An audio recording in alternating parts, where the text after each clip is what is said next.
दोस्तों, तो कैसे हैं आप सब।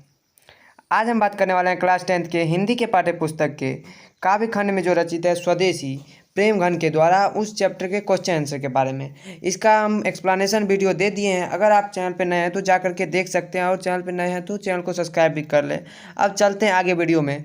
पहला क्वेश्चन है, कविता के शीर्षक की सार्थकता स्पष्ट कीजिए। अर्थात कविता का जो शीर्षक है स्वदेशी, वो कहाँ तक सार्थक है। कविता में जो शीर्षक दिए हैं स्वदेशी, वो कहाँ तक सार्थक दिए हैं, वो सही दिए हैं कि नहीं, उसकी सार्थकता को स्पष्ट करने के लिए कह रहे हैं। तो स्वदेशी शीर्षक वाले इस कविता में स्वदेशी की भावना व्यंजित हुई है, अतः इसका स्वदेशी शीर्षक सार्थक और उपयुक्त है। इन दोहों में अंग्रेज वेशभूषा, चाल चलन, रंग ढंग और जीवन शैली के प्रति बढ़ते आकर्षण की आलोचना की गई है, किंतु यह कविता स्वदेशी की चेतना के विलोप की पीड़ा की अभिव्यक्ति है। इसलिए मूल भावसूत्र की दृष्टि से स्वदेशी शीर्षक सटीक जान पड़ता है।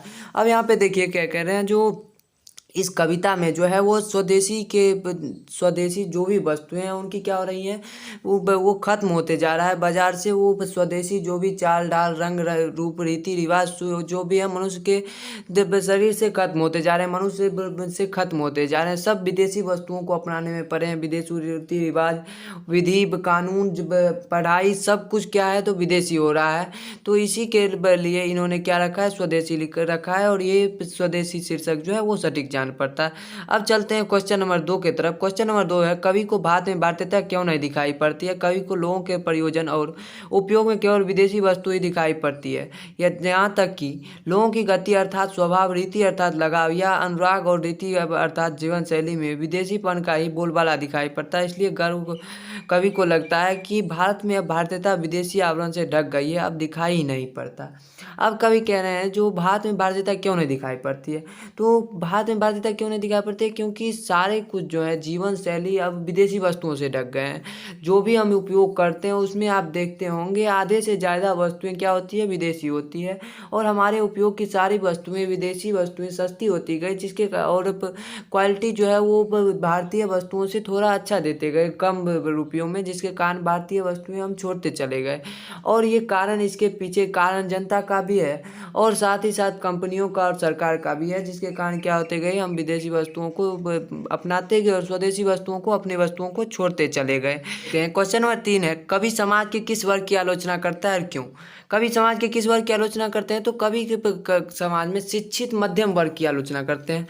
मध्यम वर्ग में भी शिक्षित, जो कि क्या है, पढ़ी विद्या प्रदेश की, अर्थात विदेशी बुद्धि पा गए हैं, जो विदेशी वस्तुएं पर विदेशी शिक्षा को पढ़ करके विदेशी अपनाने लगे हैं, उन्हीं की बात कर रहे हैं, जो हर चीज़ विदेशी उपयोग करते हैं, इतना पढ़ लिख कर भी। कवि इस कविता में शिक्षित मध्यम वर्ग की आलोचना करता है, क्योंकि यदि वर्ग सबसे पहले अंग्रेजी भाषा करता है, विदेशी वस्तुओं जीवन शैलियों को अपना कर राष्ट्रीयता और स्वदेशी भावना को भूल जाता है, कवि को यह वर्ग मानसिक और नैतिक दृष्टि से जर्जर दिखाई पड़ता है।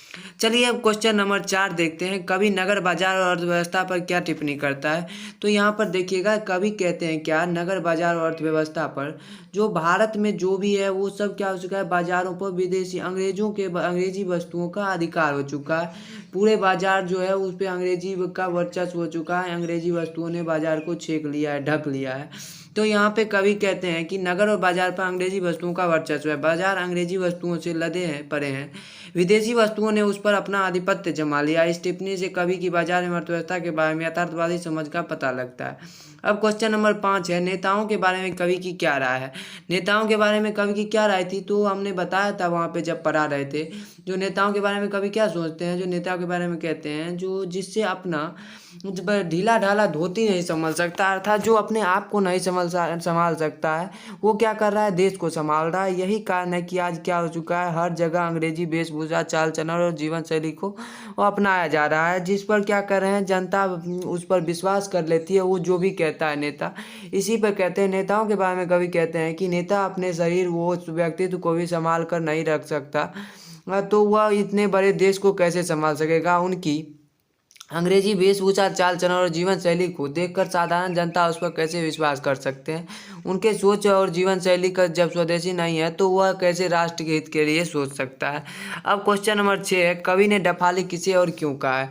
कवि ने डफाली किसे कहा है, तो कवि ने डफाली शिक्षा प्राप्त किए हुए उन वर्ग को कहा है जो शिक्षित हैं पर क्या करते हैं, चापलूसी करते हैं। अर्थात क्या, तो दूसरे के हित, अपने हित के लिए दूसरों के आगे हाथ फैलाते हैं, दूसरों के नीचे गिड़गिड़ाते हैं और दूसरों की खुशामद करते हैं, उन्हीं को कवि ने डफाली की संज्ञा दी है। तो कवि ने डफाली अंग्रेजी शिक्षा प्राप्त कर कुछ वैसे लोगों का कहा है जो अपनी उन्नति के लिए दूसरों की चापलूसी करता है, क्योंकि खुशामद और चापलूसी के द्वारा शासक वर्ग का प्रसाद या कृपा प्राप्त करना ऐसे लोगों का धर्म है। अब अगला क्वेश्चन नंबर 7 एवं लास्ट क्वेश्चन है, व्याख्या कीजिए। व्याख्या करने के लिए हम पहले ही बता दिए हैं, कितनी बार बताए हैं। जो व्याख्या करने के लिए पहले तो लिख देंगे जो ये पंक्ति कहाँ से संकलित है, उसके बाद उस पंक्ति की का अर्थ हम बता देंगे। तो पहले इसकी पंक्ति, ये पंक्ति कहाँ से संकलित है वो लिखना है। प्रस्तुत पंक्ति हमारे हिंदी के पाठ्यपुस्तक गोधूली भाग 2 के काव्यखंड में प्रेमघन रचित काव्य स्वदेशी से लिया गया है। अब देखते हैं, पंक्ति है कि मनोज भारती देखी को सकत नहीं पहचानता। क्या कोई भी मनुष्य, भारतीय मनुष्य को देख करके कोई पहचान नहीं सकता ये मनुष्य है।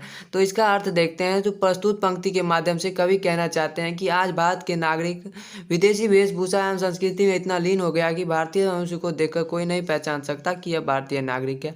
अब अगला क्वेश्चन नंबर 6 है, अंग्रेजी रुचि गृह सकल वस्तु देश विपरीत, इनके बारे में बताना है। तो पहले तो लिख देंगे ये कहाँ से ली गई है, फिर अब इनके अर्थ को बताएं। तो अंग्रेजी रुचि गृह सकल वस्तु देश विपरीत, अर्थात सब कुछ क्या है, सब कुछ अंग्रेजी रुचि हो चुके हैं, गृह सकल वस्तु सब कुछ देश के विपरीत जा रहे हैं, अंग्रेजी होते जा रहे हैं।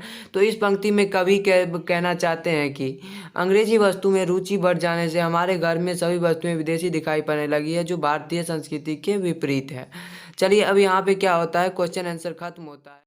अगर ये वीडियो आपको अच्छी लगी हो तो वीडियो को लाइक करें तथा दोस्तों के साथ शेयर ज़रूर करें और कमेंट में बताना ना भूलें कि ये वीडियो आपको कैसी लगी। और अगर चैनल पर नए हैं तो चैनल को सब्सक्राइब करें। अब मिलते हैं अगले वीडियो में, तब तक के लिए बाय बाय, अलविदा।